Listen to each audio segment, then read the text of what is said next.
Et bonjour à tous.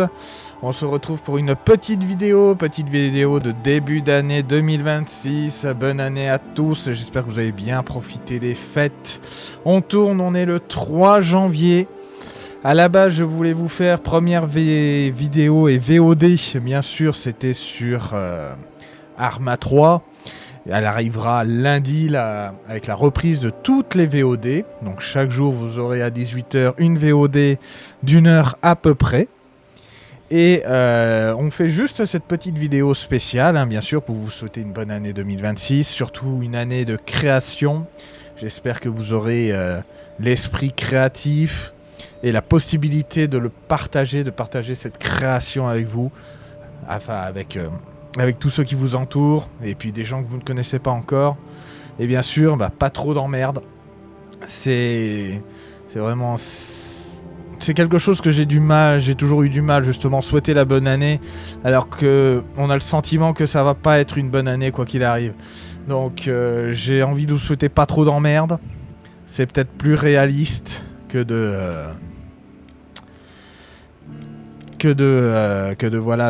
souhaiter quelque chose qui risque de ne pas arriver, tout simplement. Et pour se mettre dans l'ambiance, voilà, on est dans dans Histoire of Mine, bien sûr, histoire, voilà, d'aller dans le sens de ce qu'on va parler. Derrière moi, j'ai mis bien sûr les grands livres, L'art de la guerre de Sun Tzu, Le traité des 5 roues de Musashi, et puis bien sûr L'art de la guérilla de Ernesto Guevara, alias Le Che. Pourquoi tout ça? Parce que j'ai un pressentiment qui me dit que 2026 a tout pour être une bonne année de merde. Mais vraiment une grosse année de merde. Vous savez, quand on écrit des histoires ou quand on aime la narration, les histoires, on sait qu'une histoire et que tout, en fait, a toujours un début et a toujours une fin. Et qu'après, les éléments se glissent les uns dans les autres. Les éléments se joignent, se mettent bout à bout. Et la vérité finit par être visible à un moment donné. Et aujourd'hui, cette vérité, j'ai envie de dire, on commence à la pressentir.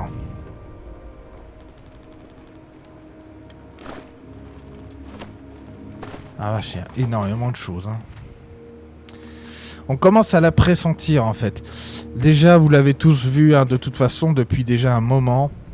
On a des discours belliqueux, mais qui sont de plus en plus, j'ai envie de dire, violents.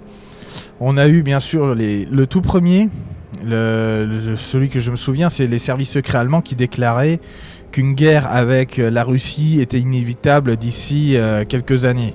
Je crois qu'ils avaient dit quelque chose 4 à 6 ans. Les services français sont arrivés ensuite. Après, il y a eu le discours du chef des armées, où là c'était aussi pas mal du tout. On est comment dans le sac? On a encore de la place. Alors tu vas aller par où?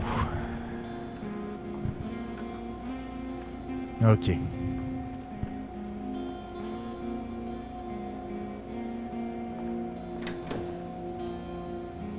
Allez. Donc on a eu le discours des chefs des armées qui était absolument extraordinaire. Qui malheureusement pour lui, il n'a fait que réciter ce qu'on lui a dit de dire.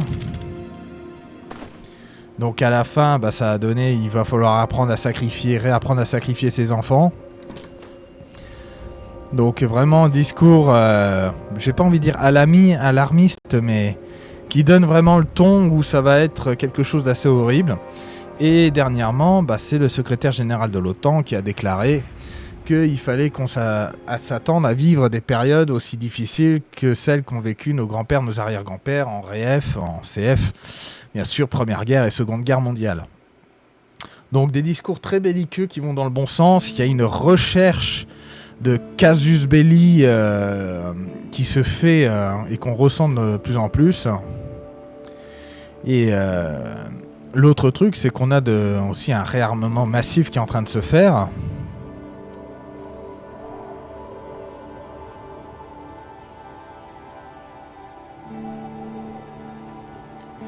Ok, donc déjà ça commence bien. Et malade, légère blessure. Oh la vache, la totale.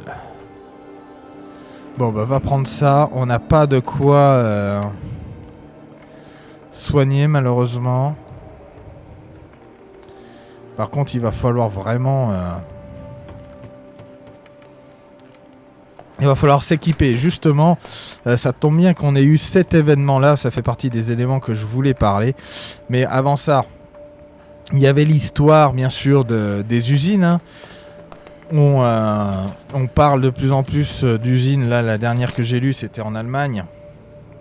300 000 obus par an. Quand on fait 300 000 obus par an, c'est pas pour maintenir la paix. Hein. Et chaque pays, après, a son usine aussi dans son coin, quoi. Donc, chaque pays produit ses propres obus en quantité astronomique. C'est pas normal, quoi. Là, il se passe quelque chose, on va dire. On sent qu'il se passe quelque chose. Et justement, pour revenir à ça, c'est qu'on a aussi reçu, pour certains, et pas encore pour d'autres, mais on a eu l'accès au livret. Le fameux livret de préparation créé par le gouvernement et l'État. Alors sincèrement, j'ai du mal à croire que le machin, ils sont dessus depuis le Covid. Hein. C'est un truc qui a été rushé, ça se sent à fond. Et qui fait beaucoup de pub pour les corps armés.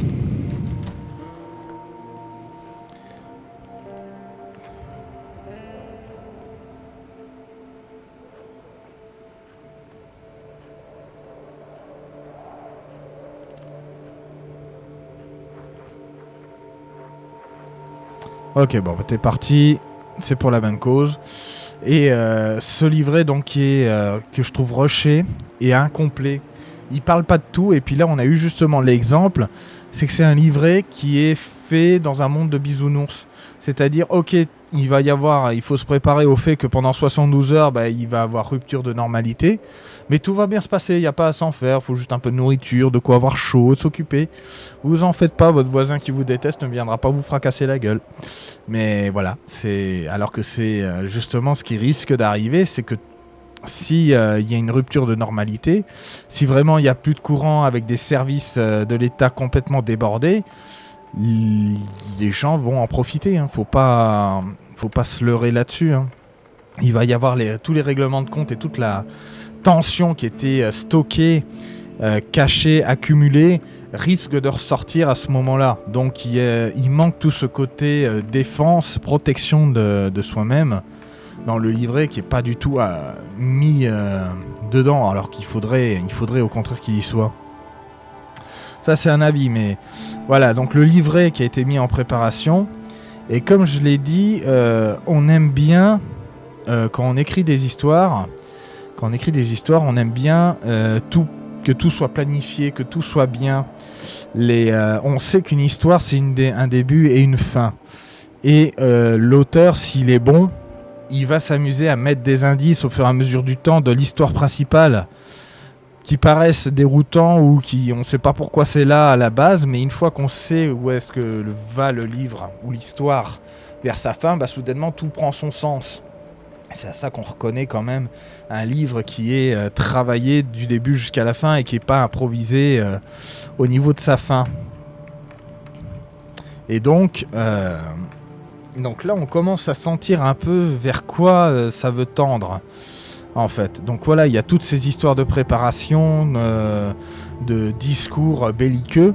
Et à savoir qu'à chaque fois, il y a toujours cette histoire s'il y a quelque chose qui doit arriver, ça sera dans 4 ans. Et en fait, c'est une technique de manipulation de l'esprit. Hein. C'est simplement préparer l'esprit pour préparer l'esprit sans le faire paniquer. Donc, c'est-à-dire, vous ne pouvez pas donner la date réelle. Vous ne pouvez pas dire, écoutez, dans 1 mois, c'est la guerre. Ça va être le chaos absolu, total. Donc, il faut donner un peu de distance temporelle pour dire, voilà, c'est dans quelques temps. Mais ce quelque temps doit être suffisamment éloigné pour pas créer la panique. Le truc, c'est que la vérité, c'est que ce temps de 4 ans, il faut le diviser par 2 ou 3. Parce que au-delà d'1 an, vous dites quelque chose au-delà d'1 an, L'esprit va s'y adapter. Ça va être une courbe. Hein. Le mode stress, le mode ok, ça peut arriver, je suis à peu près mentalement prêt. Et puis on va commencer à décliner lentement au fur et à mesure du temps parce qu'on va l'oublier. On va se dire bah c'est bon, ça n'arrivera pas. Et finalement, au bout d'un an, voilà, l'effet qui était voulu dans ces déclarations aura totalement disparu. Donc c'est pour ça que 2026, ça pourrait être un bon moment charnier justement pour ça, parce que on serait dans l'idée des 6 mois en fait, et voilà par rapport aux premières déclarations. Et il faut pas oublier non plus que le Canard enchaîné a publié avait fait un article justement qui expliquait que les hôpitaux avaient reçu une lettre leur demandant d'être prêts vraiment pour la guerre d'ici mars 2026. Donc on est dans ces eaux-là de date justement et ça laisserait prévisager qu'il va se passer quelque chose en 2026. Peut-être, peut-être pas, je suis pas devin, je suis pas là pour dire ce qui va arriver ou quoi que ce soit, c'est juste mon ressenti, l'impression que j'ai, c'est pour ça que je vous dis pas trop d'emmerde pour 2026, parce que ça va être ça risque d'être quelque chose. Toi tu dors, toi tu montes la garde et hop on reste. Mais la fin va commencer à se faire sentir. Voilà, justement on en reparlait. Ah vache. En phase terminale, en voie de rétablissement. Je comprends pas comment le jeu peut être aussi méchant à faire tomber les gens malades par 2 degrés. Je vis dans des températures qui sont comme ça. On tombe pas malade comme ça. Sincèrement, on arrive à s'y faire. Donc voilà, c'est pour ça, quand on cumule tous ces éléments, on se rend compte qu'il y a une chaîne qui peut sembler logique, qui apparaît, et qu'il laisse prévisager que 2026, il va y avoir quelque chose. Le casus belli est recherché, là on le sent, des 2 côtés, hein, de toute façon. Mais après, il y a les autres éléments. Donc à savoir que, économiquement parlant, l'Europe, là en ce moment, c'est un peu la catastrophe. Surtout la France et l'Allemagne. L'Allemagne qui était la grande championne, maintenant est en train de flancher assez sérieusement. Ce qui va vraiment poser un problème à un moment donné, surtout dans le milieu automobile. Hein. Là, ils sont en train de se faire laminer justement par la concurrence chinoise qui arrive. Il y a les problèmes au niveau électricité aussi. C'est un article que j'ai lu il y a quelques temps qui disait que 2026 on pourrait avoir une sacrée hausse du prix de l'électricité. Pourquoi ? De ce qu'ils expliquaient, c'est que pour l'instant, EDF était contraint de vendre son électricité à un prix, à environ 50 € le mégawatt, etc. Et qu'à partir de 2026, je ne sais plus quand, en 2026, c'est la rupture de cette réglementation. Et EDF sera capable de vendre son énergie au prix du marché libre européen. Et ça veut dire passer de 50 à 75. Donc ça fait, on va se prendre une hausse de 30 à 40% du prix de l'électricité.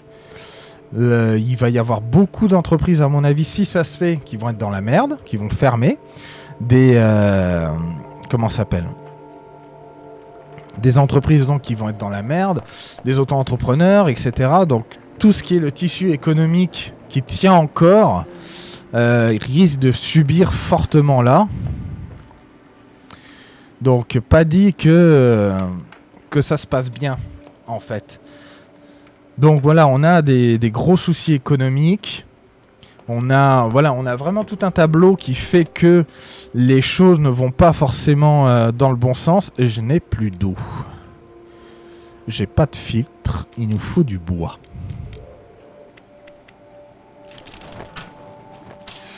Donc déjà il y a tout ça. Et ensuite un autre élément qui me fait tilt, c'est qu'on a donc là les premières élections, les municipales qui vont arriver bientôt. Mais 2027 c'est l'élection présidentielle.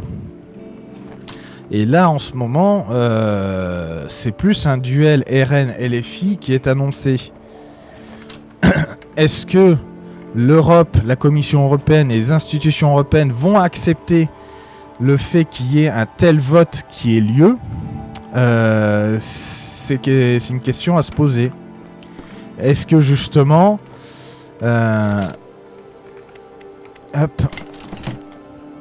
Est-ce que justement ça serait pas une raison pour déclencher une guerre en se disant bah si on ne peut pas avoir plus d'Europe comme on le voudrait, eh ben on va l'imposer exactement comme ce qu'ont fait les États-Unis là aujourd'hui même au Venezuela.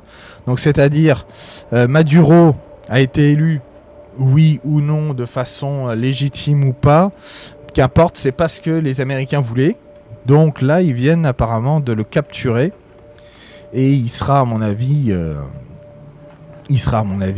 exécuté ou emprisonné, etc. si c'est bien vrai. Mais en tout cas, il risque d'y avoir quelques troubles côté Amérique du Sud. À voir qu'est-ce que ça va donner.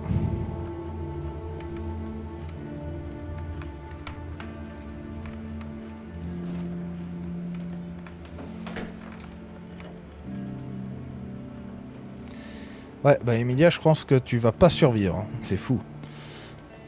Donc voilà, est-ce que les institutions européennes vont permettre un vote et une élection qui ne va pas jouer en leur faveur? C'est aussi une autre question à se poser. Parce qu'il y a bien une chose qu'on est à peu près conscient maintenant, c'est que la Commission décide pour elle-même, décide elle-même de choses qui l'arrangent et pas forcément ce qui arrange toute sa population. C'est le principe de toute façon de Platon dans la République. Dans la République de Platon, l'État est le seul en droit de mentir tant que ça sert ses intérêts et pour son propre intérêt uniquement. Et cela au détriment de sa population. Donc c'est... tout ça c'est discutable, bien sûr. Donc mon ressenti c'est que avec tout ça, je sens qu'il va se passer quelque chose. Il peut se passer quelque chose en 2026. Et mon intuition me dit qu'il faut que j'investisse dans des devises étrangères. Pas que miser sur une monnaie unique qui pourrait à tout moment en fait ne valoir plus rien, parce que le défaut de l'euro ou le défaut de toute monnaie, c'est pourquoi je ne peux pas en faire plus que un, parce que j'ai plus de boîte de chauffage. Une monnaie, la puissance d'une monnaie aujourd'hui repose sur la richesse du pays, sur ses capacités militaires et diplomatiques. Or l'euro, l'Europe, c'est pas un fleuron, on peut dire quoi. On a même, j'ai envie de dire en France, un syndrome Yamato qui pourrait faire un peu peur. Donc je sais pas trop. Je ne sais pas, j'ai pas... Quelque chose me dit qu'il va se passer quelque chose au niveau de l'euro aussi. Donc beaucoup de choses, beaucoup de ressentis, mais j'ai pas de preuves, j'ai pas d'éléments qui vont aller dans tel sens ou tel sens. Mais voilà, c'était pour vous partager un petit peu ce que j'imagine pourrait arriver. C'est mon pressentiment en tout cas. Ça vaut ce que ça vaut. Et la seule chose que je peux vous souhaiter, bien sûr, c'est que ce pressentiment ne se réalise pas. Qu'au contraire, que vous puissiez avoir une bonne année pleine de création, comme dit, et de partage là-dessus. Pas trop d'emmerde. Mais je sais pas, j'ai quelque chose qui me titille. Donc en tout cas voilà, je vous laisse tranquille, comme dit les VOD, ça reprend lundi avec 3 heures d'Arma 3, justement spécialement par rapport au discours belliqueux. Et après on reprend les programmes traditionnels dans tout ce qui est les études de narration, dans les jeux vidéo et tout ça. On verra bien si on fait quelques lives. En tout cas merci d'avoir regardé et puis je vous dis à la prochaine.